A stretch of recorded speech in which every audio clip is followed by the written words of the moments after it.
அனைத்து நண்பர்களுக்கும் இனிய வணக்கம். PGTRB English. Today's class on Philip Sidney. Before entering into the session, ஒரு சமீப காலமா ஒரு செய்தி வலம் வந்துகிட்டே இருக்குது.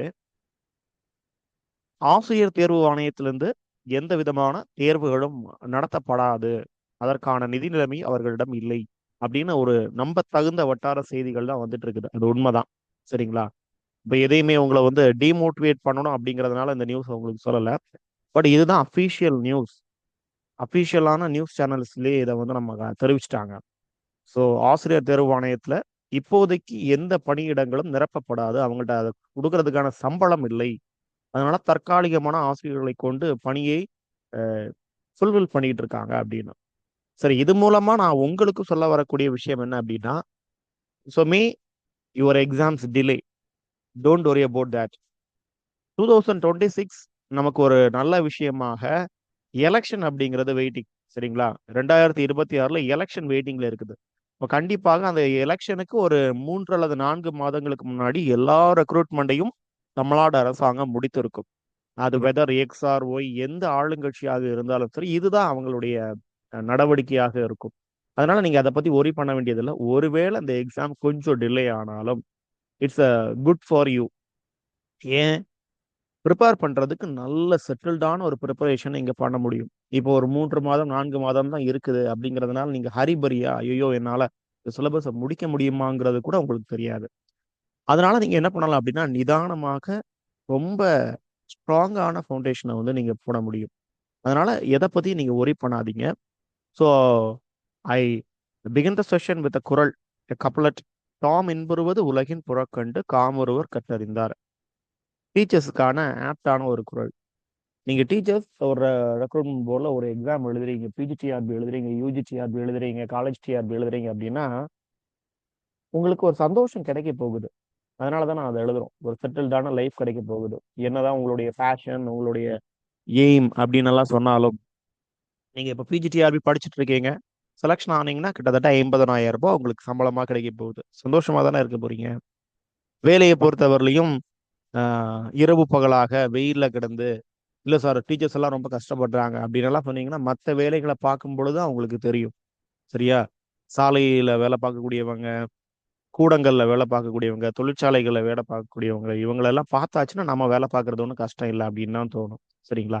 இப்படிப்பட்ட ஒரு சிறந்த ஒரு சமூகத்துல மரியாதை கிடைக்கக்கூடிய, ஃபினான்ஷியலா உங்களை செட்டில் பண்ணி வைக்கக்கூடிய ஒரு வேலை கிடைக்க போகுது. எல்லாரும் சந்தோஷமா இருங்க. சரிங்களா? ஒரி பண்ணாதீங்க. ஸோ தாம் இன்புறுவது உலகண்ணே. நீங்க எல்லாம் சந்தோஷமா இருக்கிறீங்களா? அப்படி வச்சுக்க வேண்டியதா உங்களை நீங்க. அதே மாதிரி உங்களை சுத்தி இருக்கக்கூடியவங்களையும் சந்தோஷமா வச்சுக்கணும். ஸோ தாம் இன்புறுவது உலகின் புறக்கண்டு காம் ஒருவர் கற்றறிந்தார். எவன் ஒருத்தன் படிச்சிருக்கிறானோ, நான் சந்தோஷமா இருந்தா என்னை சுத்தி இருக்கக்கூடியவங்களும் சந்தோஷமா இருக்கணும் அப்படின்னு தான் நினைப்பான்.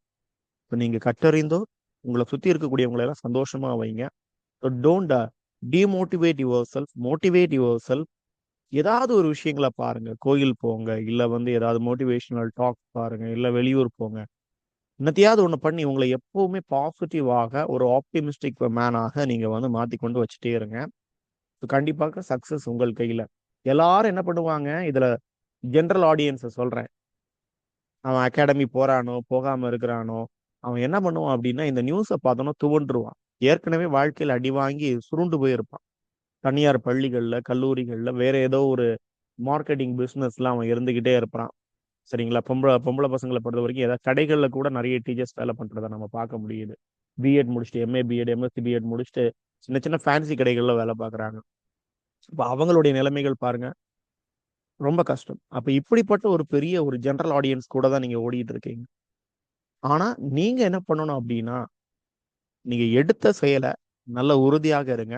கண்டிப்பாக உங்களுக்கு என்னது 2025 மிக சிறந்த ஒரு ஆண்டாக, நல்ல ஒரு வேலை வாய்ப்பு வழங்கக்கூடிய ஒரு ஆண்டாக அமையும்.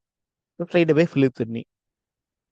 English poet, courtier, scholar and soldier.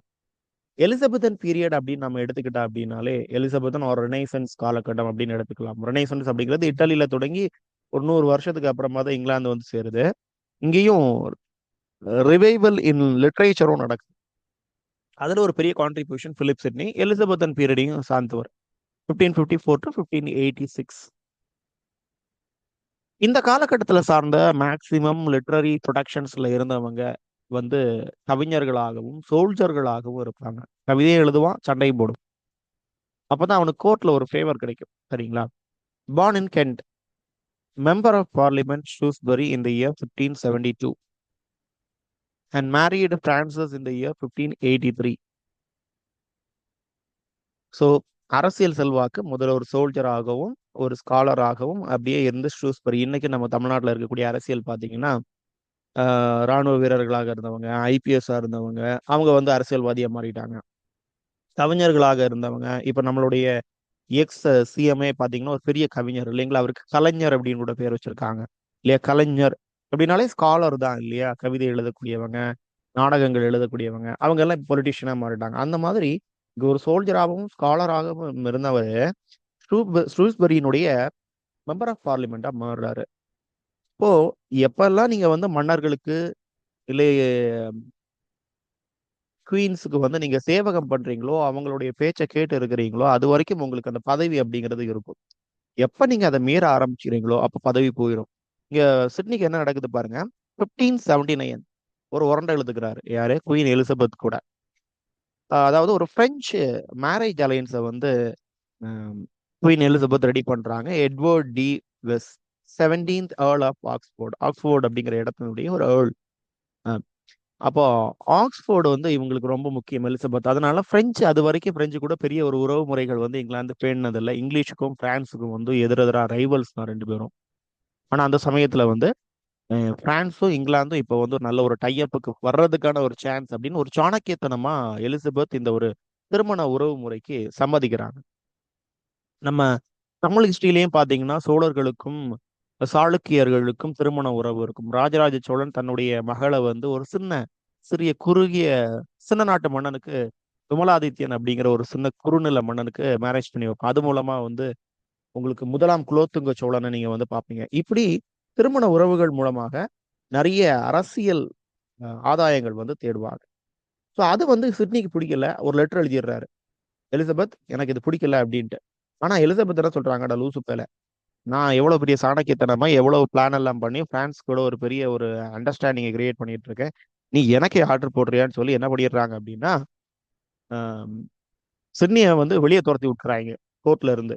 அது வரைக்கும் அரசவையில கவிஞனாகவும் சோல்ஜராகவும் அப்புறம் வந்து மெம்பர் ஆஃப் பார்லிமெண்ட் ஆகவும் எல்லாம் இருந்தார். மெம்பர் ஆஃப் பார்லிமெண்டா 1572ல பதவி வைக்கிறாரு.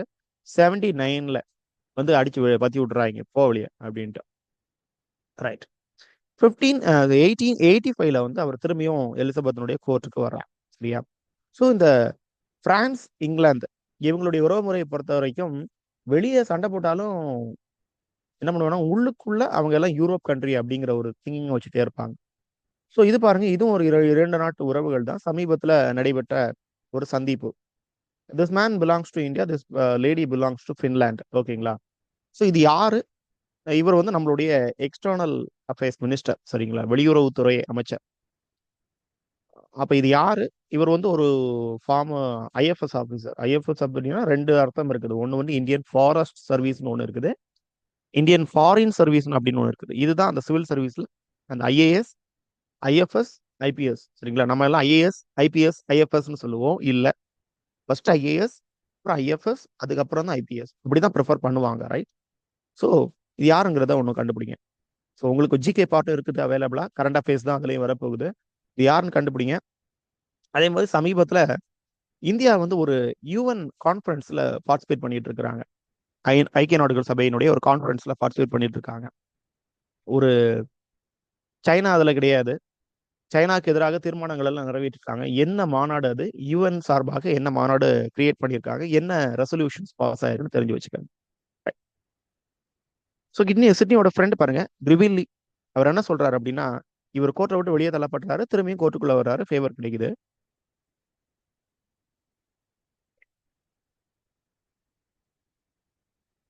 Sorry, there was a mistake. 1585 சரியா? இதை மாத்திக்கங்க. 1585, 1885 போட்டிருக்கேன். 1585 he returned to Elizabeth Court. So Greville என்ன சொல்றாரு அப்படின்னா, wheresoever he went he was beloved and obeyed. சரிங்களா? எங்க போனாலும் சரி அவனுக்கு அன்பும் அந்த ஒரு பணிந்து நடக்கக்கூடிய மனப்பான்மையும் ஆட்டோமேட்டிக்கா வந்துடும். அவனையும் எல்லாரும் என்ன பண்ணுவாங்க? லவ் பண்ணுவாங்க, அவனையும் ஒபே பண்ணுவாங்க. அப்படிப்பட்ட ஒரு டைப். எங்கே போனாலும் ஈஸியாக ஜாயின் பண்ணிக்கிற மியூச்சுவலாக அண்டர்ஸ்டாண்டிங் ஆகியிருக்கிற டைப் தான் Philip Sidney. So once again இது வந்து 1585, நான் 1885 சொல்லிட்டு இருக்கேன். ஸோ 1586 அவர் வந்து ஒரு சட்டை போட்டுறாரு. இப்போ கோர்ட்டுக்கு வந்தாச்சு, கோர்ட்டுக்கு தன்னுடைய ஃபேவரை காமிக்கணும், விசுவாசத்தை காமிக்கணும் அப்படிங்கிறதுனால பேட்டில் ஆஃப் செட்பன் அப்படிங்கிற இடத்துல சண்டை போட்டுறாரு. அதில் அவர் காயமடைகிறார். எந்த இடத்துல காயப்படுது அப்படின்னா அவருடைய தை இந்த லேப் தொடைப்பகுதியில் அடிபட்டுறாரு. அதில் வந்து ரொம்ப ஒரு ப்ரூட்டலி ஹி வாஸ் wounded.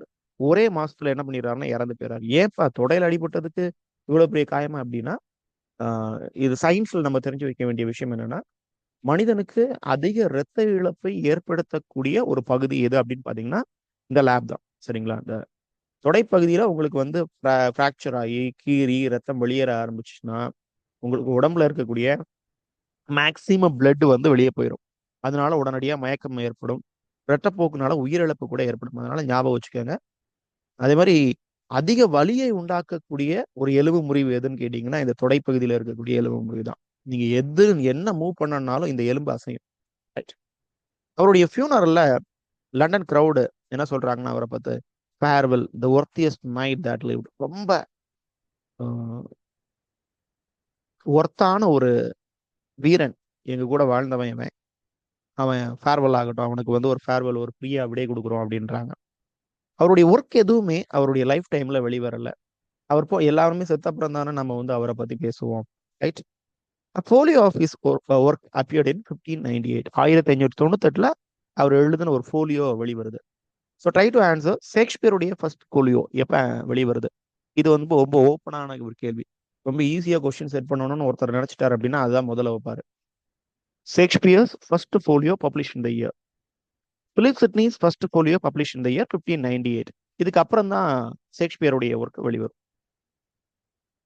அவருடைய younger sister Mary married to Henry Herbert earl of Pembroke. சரிங்களா? நோட் பண்ணி வச்சுக்கோங்க. மேரி யாரை மேரேஜ் பண்றாங்கன்னா ஹென்ரி ஹெர்பர்ட். அவர் வந்து ஏர்ல் ஆஃப் பெம்ப்ரூக்கா இருக்கிறாரு. அந்த ஹென்ரி வந்து பாத்தீங்கன்னா was a writer, translator and literary patron. பணம் கொடுத்து ஸ்பான்சர்ஷிப் பண்ணி பிலிப் சிட்னியை பெரிய ஆளாக்குனது வந்து இந்த ஹென்ரி தான். Sydney dedicated his famous work Arcadia. 1580 அது வெளிவருது. இயர்லாம் பாருங்க பக்கத்துல தான் இருக்கும். 72 மெம்பர், 83 மேரேஜ், 79, 72 மெம்பர். ஒரு 5 வருஷம் கழிச்சுன்னா அடிச்சு பத்திட்டாங்க. 1585 திரும்பியும் கோர்ட்டுக்கு வர்றாரு.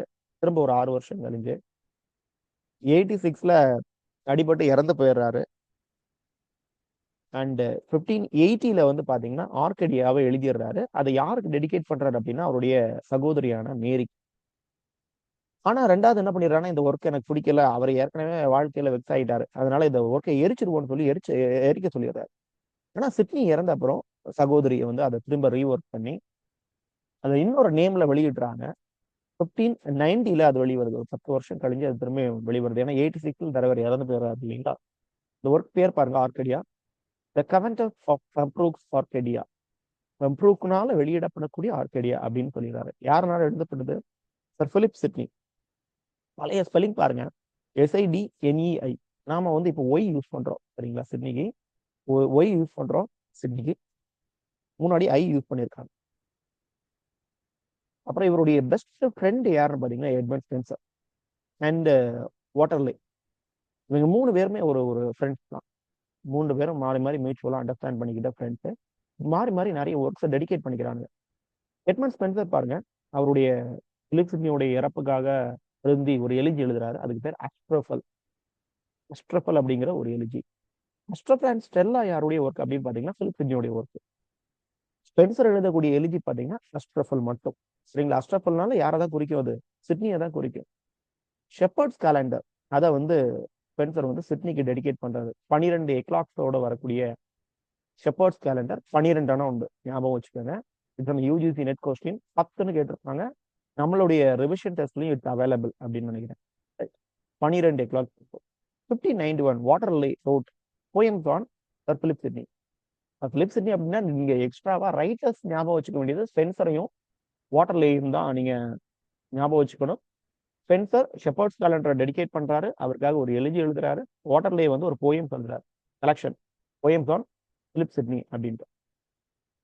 அண்ட் பிலிப் சிட்னியோடைய முக்கியமான ஒரு ஒர்க் பார்த்துருவோம். அதாவது எலிசபெத்தன் ஏஜ் அப்படின்னு பாத்தீங்கன்னா சாங்ஸ் அண்ட் சானட்ஸ் அதுதான் ரொம்ப ஃபேமஸ், சரிங்களா. சானட்னுடைய இன்ட்ரோடக்ஷன் பெட்ரார்கி அண்ட் சானட்ஸ் வந்து வயாட், சரே, அப்புறம் பிலிப் சிட்னி இவங்க 3 பேரும் தான் இங்கிலீஷ் லிட்ரேச்சருக்கு வந்து ஸ்ப்ரெட் பண்ணி விடுவாங்க. ஈவன் வயாட் அண்ட் சரையை வந்து இன்ட்ரோடியூசர்ஸ் ஆஃப் சானட்னு சொன்னோம்னா, இந்த பிலிப் சிட்னியை வந்து popularise the category of pope அப்படின்னு பாத்தீங்கன்னா இவர் தான், பிலிப் சிட்னி தான். ஸோ இந்த அஸ்டஃப் அண்ட் ஸ்டெல்லோல பாத்தீங்கன்னா 108 சானட்ஸ் அண்ட் 11 சாங்ஸ் இருக்குது. 14 வரிகளுடைய கவிதைகள் வந்து 108ம் 108 நம்ம ஈஸியா ஞாபகம் வச்சுக்கலாம் இல்லைங்களா. அதாவது 108 ஆம்புலன்ஸ் அப்படி ஞாபகம் வச்சுக்கலாம். நீங்க ஒரு 108 முறை மந்திரங்கள் சொல்றது அப்படி வச்சுக்கலாம். ஸோ ஒரு கவிதை சொல்றாரு 108 வாட்டி சொல்றாரு திருப்பி திருப்பி திருப்பி அப்படின்னு ஞாபகம் வச்சுக்காங்க. எத்தனை சானட்ஸ் அப்படின்னா 108. ஸோ கேள்விகள் எப்படி அமையும் அப்படின்னா ஸ்பென்சரையும் பிலிப் சிட்னியும் கம்பேர் பண்ணி கேட்கலாம். ஏன்னா ஸ்பென்சரும் ஸ்பென்சேரியன் சானட் நிறைய எழுதியிருக்கிறாரு. அவருடைய அமரட்டி வந்து பாத்தீங்கன்னா சானட்ஸ் கலெக்ஷனாக தான் இருக்கும், லவ் சானட்ஸாக இருக்கும்.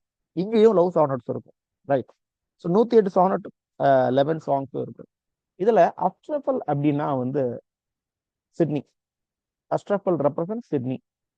அண்ட் ஸ்டெல்லா யாரை குறிக்கலாம் அப்படின்னா லேடி பெனிலோஃப் டெவரக் இவங்களை வந்து குறிக்கலாம் அப்படின்னு சொல்லப்படுது. ஏன்னா வந்து இது வந்து அவருடைய ஒய்ஃப்ல லவ் அப்படின்னு சொல்லிக்கலாம், லேடி லவ் அப்படின்னு சொல்லிக்கலாம். ஸோ அஸ்ட்ரஃபல் தன்னையும் ஸ்டெல்லா அப்படிங்கிறத தன்னுடைய காதலியையும் குறிச்சு எழுதுறாரு. இதுல ஸ்டெல்லா அப்படின்னா ஸ்டார் அப்படின்னு அர்த்தம் லாட்டின்ல. அஸ்ட்ரஃபல் அப்படின்னா ஸ்டார் லவ்வர்னு அப்படின்னு அர்த்தம், சரிங்களா. ஸ்டாரை காதலிக்கக்கூடியவன் அஸ்ட்ரஃபல். ஸ்டெல்லா அப்படின்னா ஸ்டார், அஸ்ட்ரஃபல் அப்படின்னா ஸ்டார் லவ்வர். ஸோ இந்த நட்சத்திரத்தை காதலிக்கக்கூடிய நட்சத்திர காதலன் அப்படின்னு இவரை வச்சுக்கலாம். ஸோ இது மட்டும் தான் இதுல நீங்க முக்கியமா பார்க்க முடியாது. அடுத்தது என்ன அப்படின்னு பாத்தீங்கன்னா இந்த பெனிலோப் அவங்களுக்கு தான் இந்த ஒர்க்கை டெடிகேட் பண்றாரு. யார் இந்த பெனிலோப் அப்படின்னு பாத்தீங்கன்னா இவருடைய காதலி அப்படின்னு சொல்லிட்டோம். பின்னால இவங்க எப்படி அறியப்படுறாங்க அப்படின்னு பாத்தீங்கன்னா she was called as Lord Rich. அவங்களுடைய காதல் வந்து பெருசா கை கூடாது. ஏன்னா அதுக்குள்ள சிட்னி என்ன பண்ணிட்டு வாருன்னா தன்னுடைய கோர்ட் ஃபேவருக்காக தன்னுடைய உயிரை விட்டுருவாரு. ஸோ பெனிலோப் என்ன பண்ணுவாங்கன்னா லார்ட் ரிச் அப்படிங்கிறவங்களை வந்து மேரேஜ் பண்ணிப்பாங்க. இந்த பின்னால வந்து அவங்க லார்ட் ரிச்ன்னு தான் அழைக்கப்பட்டாங்க அந்த பெண்ணை. Penelope is called as lord rich அப்படின்னு தான் அவங்களை அடையாளப்படுத்தப்பட்டாங்க. சரி, இந்த அஸ்ட்ரஃபல் அண்ட் ஸ்டெல்லா அப்படிங்கிற சானட் யாரால பிரிண்ட் பண்ணப்படுது அப்படின்னா தாமஸ் நியூமேன் இந்த இயர் 1951, சரிங்களா. இது எழுதப்பட்ட வருடம் பாத்தீங்க அப்படின்னா 1591. அப்படியே ரிவர்ஸ் பண்ணி போட்டீங்கன்னா போதும் 1591 இங்க 1951 பிரிண்ட் பண்ணப்பட்டது. This edition included 10 songs of Sydney and preface by Thomas Nash. இதுக்கு ப்ரிஃபேஸ் முன்னுரை எழுதுறது யாருன்னு பாத்தீங்கன்னா தாமஸ் நேஷ்.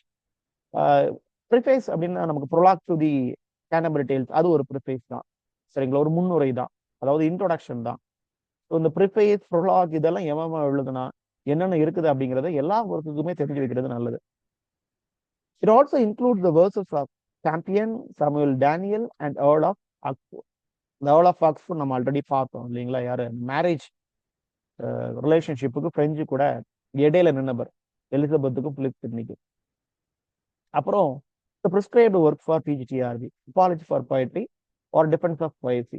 இந்த இயர் 1595. என்ன சார் 2 டைட்டில் இருக்குது அப்படின்னு கேட்டீங்கன்னா டிஃபென்ஸ் ஆஃப் போயசி அப்படிங்கிறது அவர் வச்ச பெயர் தொடக்கத்துல, பின்னால அது அப்பாலஜி ஃபார் போயட்ரியா மாற்றப்பட்டது.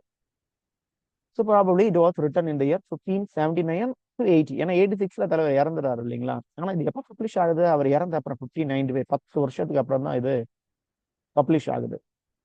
என்ன ஒர்க் இது, ஏன் அப்பாலஜி ஃபார் போயட்ரினா ஒரு டிஃபென்ஸ் பண்றாரு, போயட்ரியை காப்பாத்துறாரு. இவர் கவிதைக்கு ஒரு பெரிய காதலர். அப்ப அவருடைய ஒரு பிளே ரைட் அந்த காலத்துல வாழ்ந்த ஸ்டீஃபன் காசன் அப்படிங்கிற ஒரு பிளே ரைட், நாடகத்தை எழுதக்கூடிய ஒரு ஆளு, போயட்ரி அவருக்கு பிடிக்காது.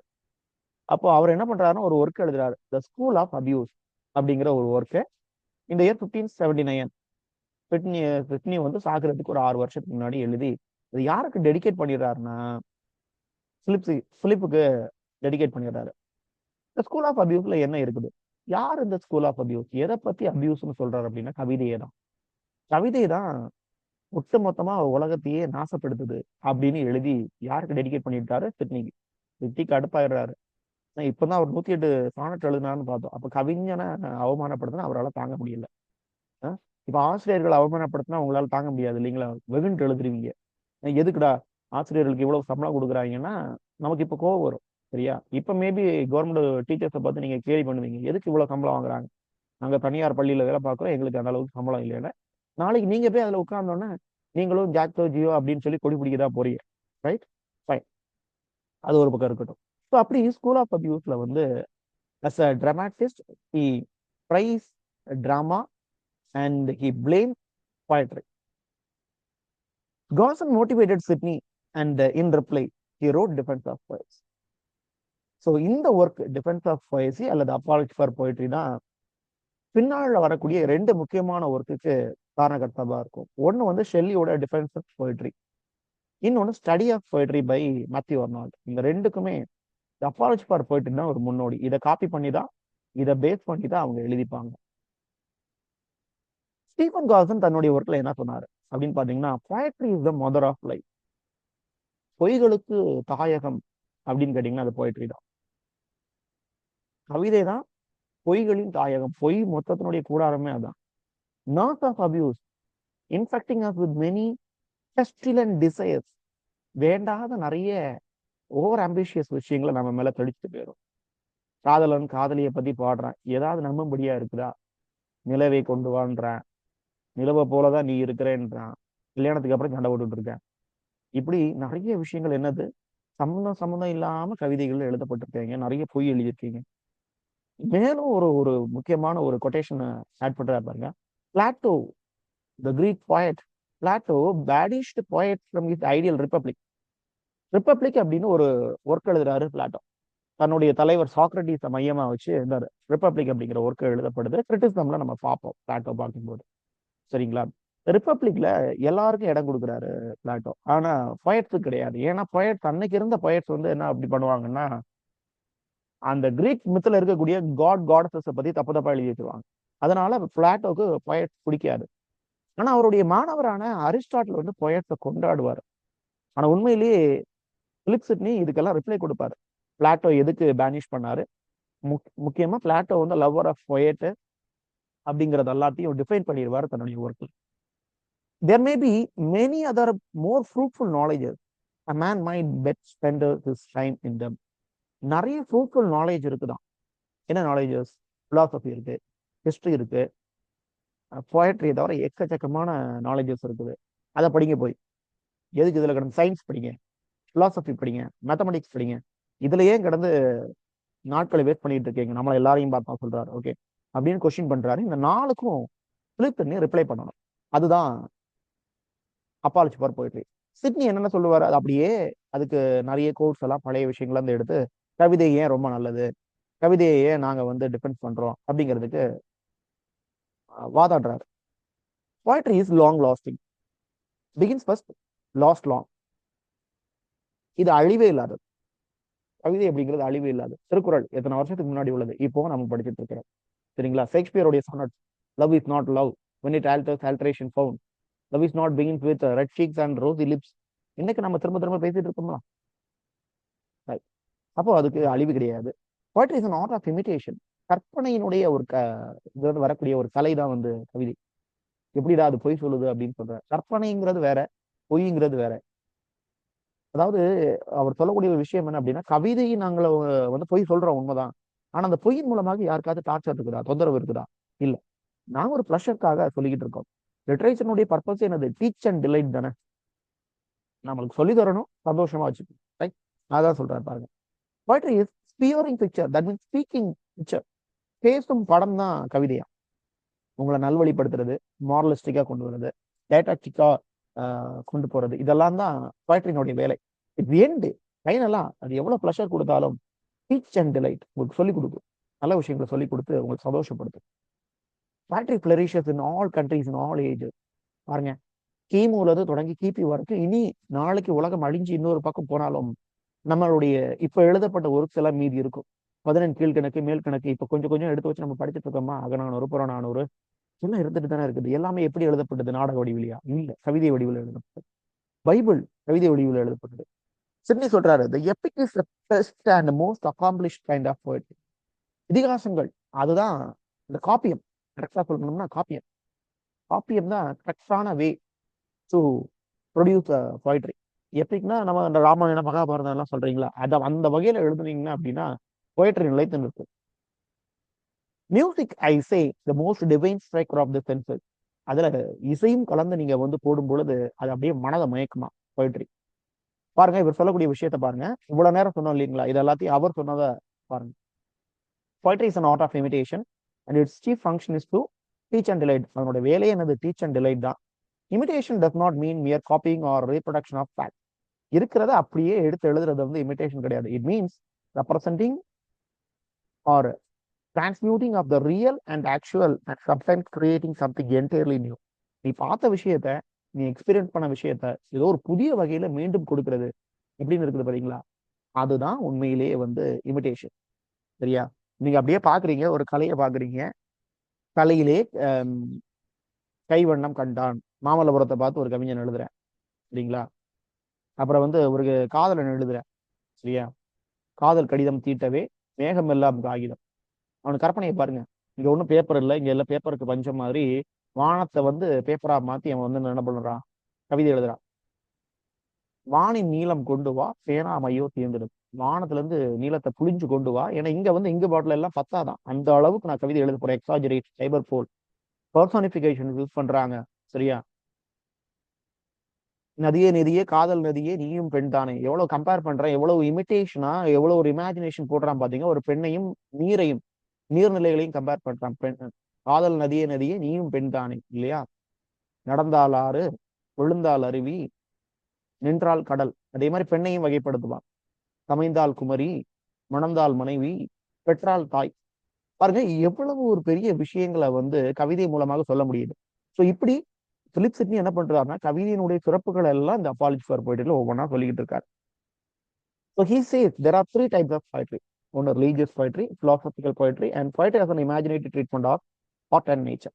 இப்படி மூணு சொல்லும்போது உண்மையிலே பார்க்கும்போது ஒன்று ரிலீஜியஸ் poetry, ஒன்று philosophical poetry, இது ரெண்டையும் எடுத்துக்கலாம், சரியா? இந்த ரிலீஜியஸ் அண்ட் பிலாசபிக்கல் பொறுத்தவரையிலையும் அது based on more on imagination தான், சரிங்களா? கற்பனை கலந்த, கற்பனை என்றாலும் கற்சிலை என்றாலும் கந்தனை உனை மறைவேன் வாலியுடைய வரிகள், சரிங்களா? இதே மாதிரி ஒவ்வொரு ரிலீஜியஸ்லயும் நிறைய நிறைய கற்பனை கலர்ந்த ஆண்டவனை வந்து நீதான் எல்லாம் அப்படின்னு சொல்லக்கூடியதை பார்த்துருப்போம், இல்லைங்களா? அதுதான் போயட்ரினுடைய 2 types.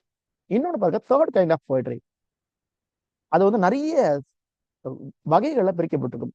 Heroic, lyric, tragic, comic, satiric, iambic, elegiac, pastoral and others. இப்படி உள்வகைப்படுத்தப்பட்ட கவிதைகள் ஒரு பக்கம். அது இமேஜினேட்டிவ். இந்த இமேஜினேட்டிவ்ல சில அம்சங்களை சேர்த்தீங்கன்னா அது 3வது வகையா மாறும். ஹீரோயிக் போயிட்ரி, ஹீரோயிக் கப்லெட் யார் எழுதியிருக்கிறா? சாசர் எழுதியிருக்கிறாரு. லிரிக் எழுதணும், அதாவது இசையோட பெட்டக்கூடியது. டிராஜிக், காமிக், சட்டேரிக் கிண்டலும் கேலியுமாக எழுதக்கூடியது. ஆம்பிக் மீட்டர் வச்சு எழுதக்கூடியது. இப்படி பல வகைகள்ல கவிதைகளை வந்து நம்ம படைக்க முடியும். இதெல்லாம் நம்ம லிட்டரரி ஃபார்ம்ஸ் யூனிட் 8ல வந்து நம்ம இதெல்லாமே தனித்தனியா பார்த்துக்கலாம், ரைட்? டியர் ஃப்ரெண்ட், பிலிப் சிட்னியோடைய அப்பாலஜி ஃபார் போயிட்டே நம்ம தனியா டீடைல்டா பார்க்க தான் போறோம். எனிஹவ், இந்த பிலிப் சிட்னியை திரும்பி ஒரு வாட்டி படிங்க. What are the relationships he had, ஸ்பென்சருடையது, வாட்டர்லே உடையது, அண்ட் எலிசபெத் கோர்ட்ல இருந்து வெளியே வர்றது, இப்படியான விஷயங்கள், அவருடைய years, birth and death, member of parliament, publications of Astrophel and Stella and apology for poetry. அதனுடைய முதல் பேர் என்ன, முதல் டைம்ல எப்போ வெளி வருது, 2வது எப்போ வெளி வருது, அப்படிங்கிற விஷயங்கள் எல்லாமே தெரிஞ்சு வச்சுக்கோங்க. That's enough for Philip Sidney. So next கிளாஸ்ல மீட் பண்ணுவோம்.